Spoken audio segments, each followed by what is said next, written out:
Parents mocked me at my sister's engagement party, but they didn't know I actually owned the restaurant where they had dinner. So I ordered my staff to immediately stop serving them and leave 50 guests without food. I never thought I'd be sharing this story, but here I am, 30 years old and finally ready to tell it. My name is Erica, and this is how my life changed forever when I was 13. Back then, we were what you'd call a normal family, just mom, dad, and me living in our cozy house on Maple Street. Dad worked in construction, and mom was a part-time bookkeeper. We weren't rich, but we were happy. Everything fell apart when dad had his accident. One minute he was heading to work on a regular Tuesday morning, and the next, well, he was gone. Just like that. Mom fell apart. I mean, completely fell apart. She'd spend hours just staring at nothing, and I had to learn to take care of myself pretty quick. Erica, honey, she said to me one evening about 6 months after Dad died, I need to tell you something important. She was sitting at our kitchen table, fidgeting with her coffee cup like she always did when she was nervous. I've met someone. His name is Robert, and he makes me happy again. I should have seen it coming, really. The late-night phone calls, her suddenly caring about her appearance again, the mysterious errands she had to run. But when she told me Robert would be moving in with us, along with his 6-year-old daughter Sarah, it still felt like a punch to the gut. But Mom, I protested. It's only been 6 months since Dad. I know, sweetie. She cut me off, her voice taking on that stern tone I'd started hearing more often. But life goes on. Robert is a good man, and Sarah needs a mother figure. We can be a family again. A family. That's what she called it when Robert moved in 2 weeks later, bringing boxes of his stuff and his daughter, who looked at our house like it was some kind of fairy tale castle. Sarah was this tiny thing, with blonde pigtails and big blue eyes, exactly the kind of cute little girl my mom had always wanted. Look at her, Erica, Mom would say, watching Sarah color or play with her dolls. Isn't she precious? She needs so much love and attention at this age. Yeah, she needed attention. And my mom was more than happy to give it, all of it, every last bit she had, which apparently left nothing for me. I watched as my mother transformed herself into the perfect stepmother for Sarah, while I became invisible. The first time I really understood how things would be was during dinner, about a week after they moved in. Robert's mother had come over, this woman who would become the bane of my existence. She took one look at me and said, "Oh, what a big girl you are." Then she reached over and pinched my cheek so hard I wanted to scream. Such a pretty face. She cooed her fingers, digging into my skin like claws. "But you know, Robert, this house would be absolutely perfect if..." She didn't finish the sentence, but she didn't have to. I saw the way she looked at me, like I was a stain on her son's perfect new family portrait. That night, I found bruises on my cheeks where she'd pinched me. But when I tried to show Mom, she just shook her head. Life settled into a routine, but not one I was part of. Mom, Robert, and Sarah became this perfect little unit, always doing things together, going to the park, having movie nights, or just sitting around the dinner table laughing at Sarah's silly jokes. Meanwhile, I got shipped off to Mom's friend Janet's house more and more often. "Erica, honey," Mom would say, not quite meeting my eyes. "Janet needs help with little Emily today. You don't mind, do you?"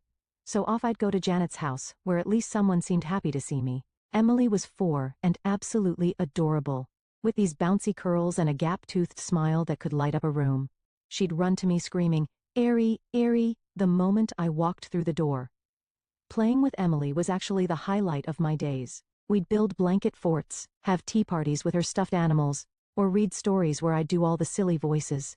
Janet would bring us snacks and join in sometimes, asking about school and actually listening to my answers. It felt normal, like family should feel. Back at home, it was a different story.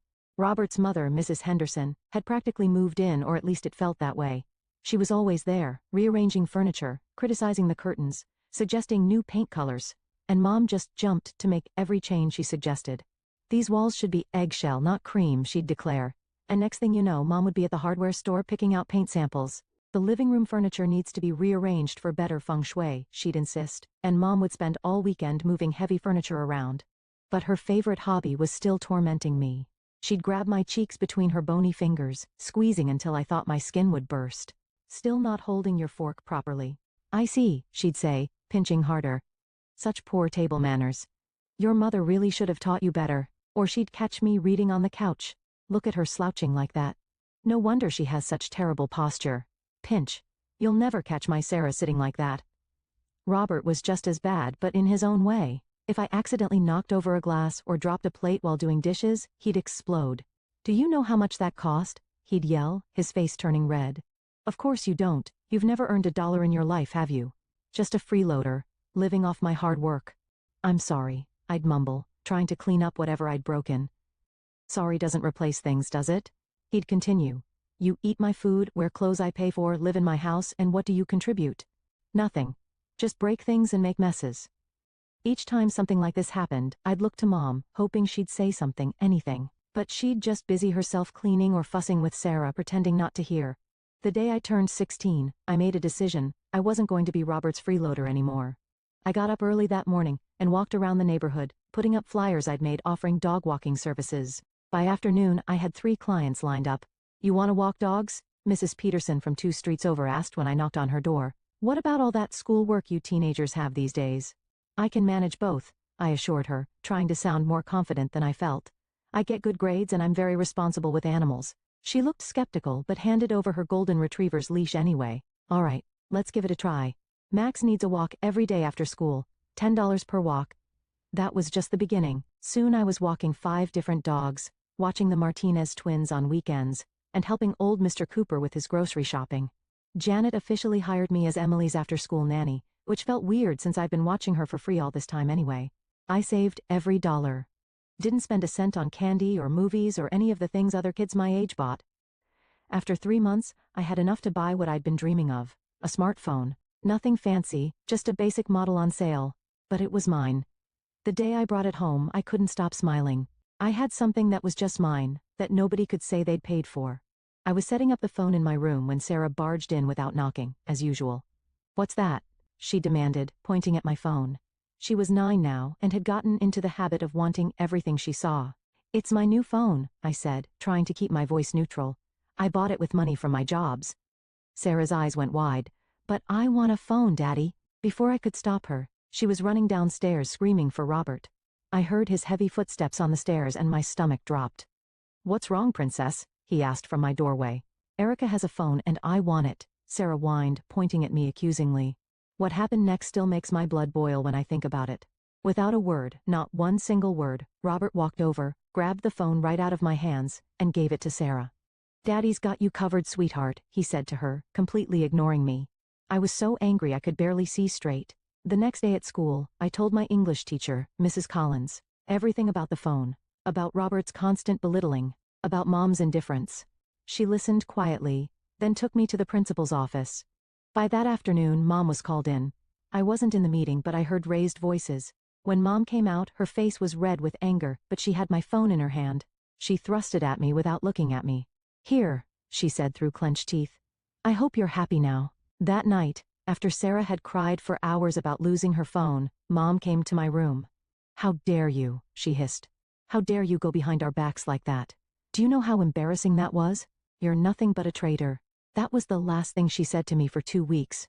She and Robert both pretended I didn't exist, walking past me like I was invisible, talking around me like I wasn't there. Even at dinner, they'd pass dishes right past me without acknowledging my presence. 2 years passed in pretty much the same way. Me working my jobs, trying to keep my head down at home, and focusing on school. I threw myself into my studies, knowing education was my ticket out. When senior year came around, I applied to every scholarship I could find. The day the letter arrived from State College, I nearly threw up from nervousness. I waited until I was alone in my room to open it, my hands shaking so bad I could barely tear the envelope. Dear Miss Thompson, we are pleased to inform you. I had to read it 3 times before it sank in. Full scholarship. They were giving me a full scholarship. I'd done it. I was going to college and I wouldn't have to beg Robert for a dime. Like an idiot, I thought maybe this would make them proud. Maybe this would finally make Mom see me again. I waited until dinner that night when everyone was sitting around the table. Mom, Robert, I have some good news. I started, my heart pounding. I got accepted to State College. What? Robert's fork clattered against his plate.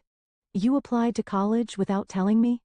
Who do you think you are? Living in my house, eating my food, and making decisions like this behind my back? But it's a full scholarship, I tried to explain. You won't have to pay anything. Damn right I wouldn't pay anything, he spat. Not a single cent for an ungrateful freeloader like you. Always sneaking around, always plotting something. I looked at Mom desperately. She was staring at her plate, pushing food around with her fork. Mom, I pleaded. Please, say something. Why aren't you standing up for me? She finally looked up but her eyes were cold. Why should I? You've never shown any respect for this family. You've never accepted Robert. All you've done is try to destroy my marriage from day one. Respect? I felt something snap inside me. All the years of hurt and anger came pouring out. Respect him? He's a bully and a terrible person. There's nothing to respect. The slap came out of nowhere. 1 second I was standing there shaking with anger, the next my cheek was stinging, and Mom was standing in front of me, her hand still raised. "Get out," she whispered. Then louder. "Get out of my house." I touched my cheek where she'd hit me, feeling like I was in some kind of nightmare. I ran upstairs in a daze, grabbing my backpack and stuffing it with whatever clothes I could reach. My phone, my school documents, the little bit of cash I had saved. Everything else would have to stay. I could hear Sarah laughing downstairs, Robert yelling, but it all seemed far away. 10 minutes later, I was standing on Jenny's front porch, Jenny from my biology class, the only person I could think to call. When she opened the door and saw my face, saw the backpack and the tears I hadn't even realized were falling, she didn't ask any questions. She just pulled me inside and hugged me. I was sitting in Jenny's kitchen, stressed about how I'd manage college while being essentially homeless, when her Aunt Maria walked in. "So you're the girl Jenny's been telling me about," she said, looking me up and down. "Need a job?" Turned out Maria owned this little Italian restaurant downtown, and she had an empty studio apartment above it. Before I knew what was happening, she was offering me both. "Half rent, free meals, flexible hours around your classes," she said, like it was no big deal. "The apartment needs some work, but it's clean and safe." I started as a waitress, learning everything I could about the business. Maria was tough but fair, teaching me things they'd never cover in my business classes at college. "Watch how that table keeps sending food back," she'd say. "That's why we document every complaint, every compliment. Details matter in this business." The apartment was tiny, barely room for a bed and a mini fridge, but it was mine.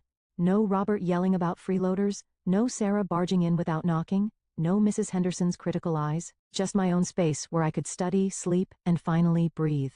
By my senior year, Maria had promoted me to administrator. I graduated with my business degree on a Saturday and was back at work Monday morning, now handling schedules, inventory, and staff management. "You've got a gift for this," Maria told me 2 years later, after I'd worked my way up to manager. She was sitting in her office, looking tired but satisfied.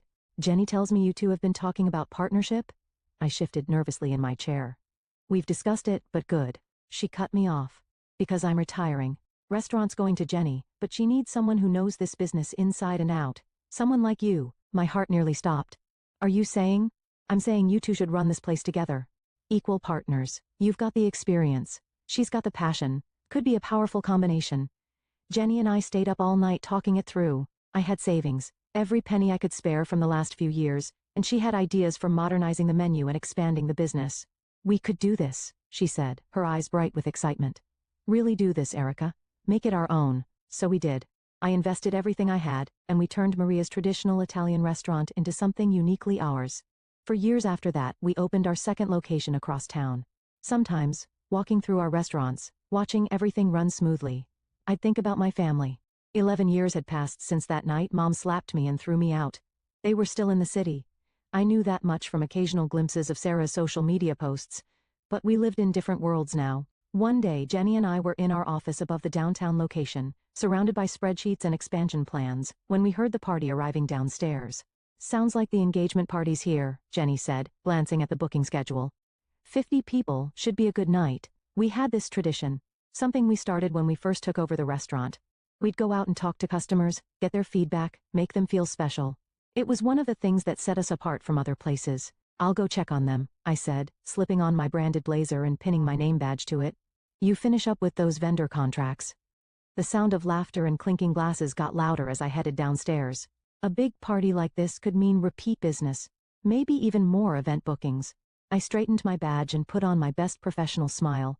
Then I saw them. My mother was sitting at the head table, her hair grayer than I remembered, but styled perfectly as always. Robert was next to her, somehow looking both older and exactly the same. And Sarah. Sarah was in a sparkly dress, holding hands with a guy in an expensive suit. My sister's engagement party. For a second, I thought about turning around. But before I could move, Mom's eyes met mine, and I saw the recognition hit. "Well, look who it is," she announced loudly, making heads turn. "Our waitress for the evening." Robert's face twisted into that familiar sneer. 30 years old and still serving tables. Can't say I'm surprised. I opened my mouth to speak, but Mom cut me off. "I always knew you'd end up like this," she said, her voice dripping with satisfaction. Look at your sister, college graduate economist, getting married to a wonderful man, and you? Still wearing a name tag and taking orders. Sarah giggled, squeezing her fiancé's hand. Maybe she'll do our dishes tonight, right, Daddy? Show us her special skills? The floors, too. Robert stood up, swaying slightly. He must have been drinking. In fact, let's give her something to clean up right now. It happened so fast. He grabbed a plate of salad from the table and hurled it to the floor. The crash made everyone jump. I felt a sharp sting on my cheek and reached up to touch it. My fingers came away red. Oops, Robert smirked, staring at the blood trickling down my face. Better get a mop, waitress. My blood was boiling as I stood there, feeling it trickle down my cheek. 11 years of hurt and anger were bubbling up, and I was ready to unleash everything I'd ever wanted to say to them. But before I could open my mouth, I heard Jenny's voice cut through the tension. I believe this situation requires immediate attention, she said, walking up with the calm authority she'd learned from her Aunt Maria. She was holding our service agreement, bound in leather with our restaurant's gold-embossed logo. Jenny cleared her throat and addressed the room. According to our service agreement, Section 3.2, any customers who verbally abuse or physically harm our staff or ownership, she paused meaningfully, gesturing toward me, will be immediately removed from the premises. Ownership? Mom's mouth fell open. What are you talking about? Oh, didn't you know? Jenny's smile was razor sharp. You're talking to Erica Thompson, co-owner of this establishment and 3 others across the city. The silence that followed was deafening. I watched the color drain from my mother's face as she looked around the restaurant, really looked at the framed reviews on the walls, the elegant decor, the sophisticated clientele, all the success she'd never bothered to learn about. That's impossible, Robert sputtered, but I could see the doubt creeping into his eyes. Furthermore, Jenny continued, in cases of assault, we reserve the right to terminate service immediately, without refund. She turned to me.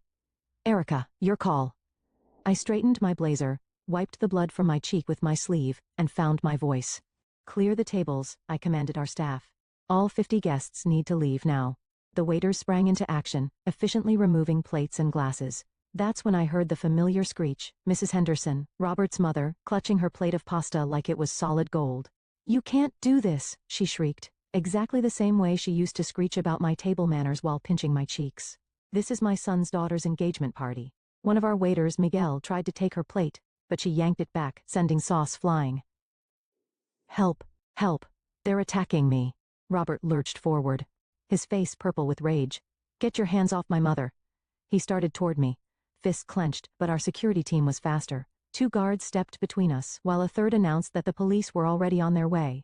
Sarah had dissolved into tears, her perfect engagement party ruined. Mom, do something, she wailed, but Mom just stood there, mascara running down her face, looking lost.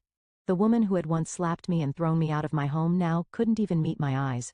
The next 30 minutes were chaos. The police arrived first, taking statements from multiple witnesses who'd recorded everything on their phones. Robert was handcuffed and let out, still shouting threats. The ambulance arrived next, and a paramedic cleaned and bandaged the cut on my face while guests filed out, whispering among themselves. My phone rang 3 days after the incident. Unknown number. Erica? Mom's voice was softer than it had been at the restaurant, almost pleading. Please, don't hang up. I waited, saying nothing. Look, about Robert, the police are pressing charges. You need to drop them. He could lose his job over this. No, I said simply, and hung up. Within hours, the social media attacks began. Mom's first post was long and dramatic, painting herself as the victim of a vindictive restaurant owner who'd ruined her precious daughter's engagement party. The comments filled with sympathy for her, people vowing never to visit our restaurants. Then Sarah joined in, writing about her psychotic stepsister who couldn't stand to see her little sister happy. The post spread quickly through local community groups. Jenny found me staring at my phone, reading the lies. You know, we have it all on video, right? The security system Maria installed years ago? It automatically zooms in and records audio when it detects raised voices or aggressive movements. The footage was crystal clear. You could hear every word. Robert's threats, Mom's insults, the crash of the plate, Mrs. Henderson's screaming. I posted it in the comments of Mom's rant, with a simple message. Here's what actually happened. The video exploded overnight. Other guests from the party started posting their phone recordings too. Someone had captured the perfect angle of Miguel trying to clear Mrs. Henderson's plate. Her face contorted with rage, pasta sauce flying everywhere, his professional cum never wavering. That clip alone got millions of views. Restaurant drama started trending locally, then nationally. Food blogs picked up the story. Family crashes engagement party at daughter's own restaurant made headlines. Comment sections filled with people sharing their own stories of family estrangement and toxic parents. The consequences came swiftly. Robert's company, already embarrassed by his arrest, couldn't ignore the viral video of him assaulting his stepdaughter at her own business. They quietly moved him to a lower position. The court fined him heavily for assault and property damage. Mom tried damage control, deleting her posts, but screenshots lived forever. Sarah's wedding venue canceled on her, not wanting to be associated with the scandal. Mrs. Henderson became a meme, the pasta lady, her screeching face splashed across social media. Watching the view count climb on that security footage, I remembered something I used to tell myself in the dark days after Mom kicked me out. Someday, things would be different. Someday I'd have the chance to reconcile with my family. Someday they'd realize what they'd done and try to make it right. But seeing them in my restaurant that night, watching them try to humiliate me even after all their success, even after all these years, I finally understood. Some things can't be fixed. Some bridges aren't meant to be rebuilt. The video ended up being good for business, but that wasn't why I kept it pinned to my profile. I kept it there as a reminder, both for myself and for others, that sometimes the happy ending isn't about forgiveness or reunion. Sometimes it's about accepting that it's okay to walk away and never look back.